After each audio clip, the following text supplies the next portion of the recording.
مجلسی نے بحار الانوار میں ایک روایت کو نقل کیا ہے، میں صرف اس کو پڑھوں گا کہ کیسے علامہ مجلسی کہتے ہیں کہ ایک عیسائی گزر رہا تھا جو اپنی بیٹی اور بیوی کے ساتھ شام آیا تھا، دمشق آیا تھا، اس کے زاد راہ ختم ہو گیا، جب سب پیسے ختم ہو گئے تو اس نے سوچا کہ کیا کروں، بادشاہ کے سامنے کوئی تحفہ دوں گا تو وہ اس کے بدلے میں مجھے کوئی انعام دے گا، پیسے دے گا، تو مسلمانوں کے بادشاہ کو کوئی تحفہ دے دیتا ہوں۔ سوچنے لگا، پھر اس نے کہا کہ ایک ہرنی کو میں کہیں سے شکار کرتا ہوں، گیا، جا کے دیکھا ایک ہرنی بہت خوبصورت تھی، گلے میں رسی ڈالی، گھسیٹتا ہوا جا رہا تھا کہ اچانک زندان کے دروازے پہ ہرنی رک گئی۔ اس نے بہت کوشش کی، کہا کہ اتنا زور لگا رہا ہوں لیکن کھینچا نہیں جا سکتا، کھینچتا رہا، اچانک اس نے رسی کو ڈھیلا کیا، دھکیلنے لگا، ہرنی بہت تیزی سے زندان کے دروازے پہ آئی، اور علامہ مجلسی کہتے ہیں بحار الانوار میں کہ اس نے فصیح عربی زبان میں کہا السلام علیک یا ابن رسول اللہ۔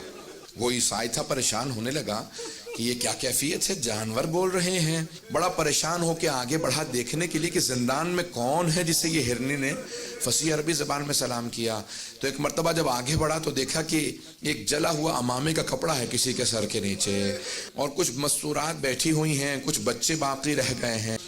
آگے بڑھ کے دیکھنے لگا، امام سجاد فوراً اٹھے، زندان کے دروازے پہ آئے، اور ایک مرتبہ اس نے امام کی طرف دیکھا کہ آپ کون ہیں، آپ اس زندان میں کیوں ہیں، یہ ہرنی کیوں بول رہی ہے، اور آپ کا مقام کسی کو کیوں معلوم نہیں۔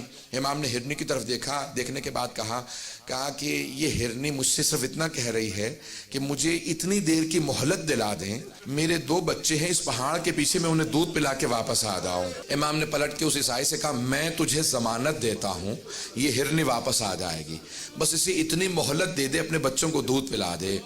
اس نے فوراً اس ہرنی کو آزاد کر دیا، کہ میں نے آپ کی وجہ سے اسے آزاد کر دیا، یہ ہرنی آپ سے مہلت مانگ رہی ہے، یہ آپ کو کیسے معلوم؟ امام نے کیسے آزاد کرتے، میں حجت خدا ہوں۔ کہا آپ کون ہیں؟ کہا تو نے مسلمانوں کے آخر نبی جو ہیں، نبی آخر زمان، ان کا نام سن رکھا ہے؟ کہا ہاں، محمد مصطفیٰ۔ کہا کہ ان کے 2 نواسے تھے، حسن و حسین، میں حسین کا بیٹا ہوں۔ اب وہ تڑپنے لگا، کہا یہ سارے مسلمان ہیں اس شہر کے اندر، اور ان میں سے کوئی بھی آپ کی حرمت کو نہیں جانتا، کوئی آپ کے مقام و عظمت کو نہیں سمجھتا۔ ایک مرتبہ اس نے گھروں پہ جانا شروع کیا، دروازوں پہ دستک دینا شروع کی، مسلمانوں باہر آ جاؤ، یہ تمہارے نبی کی ذریت ہے جو قید خانے میں، یہ آل نبی ہیں جو تمہارے قید خانوں میں ہیں۔ مسلمان باہر نکلتے، وہ ایک مرتبہ آ کے پوچھنے لگا یہ مستورات کون ہیں؟ کہ یہ نبی کی نواسیاں ہیں، یہ علی کی بیٹیاں ہیں۔ جب اس نے زیادہ شور مچایا تو یزید کے جو سپاہی تھے انہوں نے اس کو گرفتار کر لیا۔ علامہ مجلسی کہتے ہیں کہ انہوں نے اس کا سر قلم کیا، اسے مار دیا، اور جا کے مدینے سے، دمشق سے باہر اس کو پھینک دیا یا دفنا دیا قبر کے اندر۔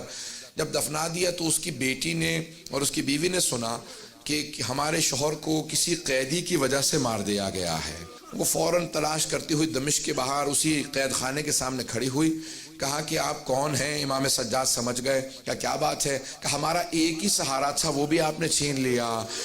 امام نے ایک مرتبہ اعجاز سے زندان کے دروازے کھلے، کہا میرے ساتھ چل، اور امام اس مقام پہ پہنچے جہاں پہ قبر تھی، کہا پروردگارم میری مظلومیت کا واسطہ۔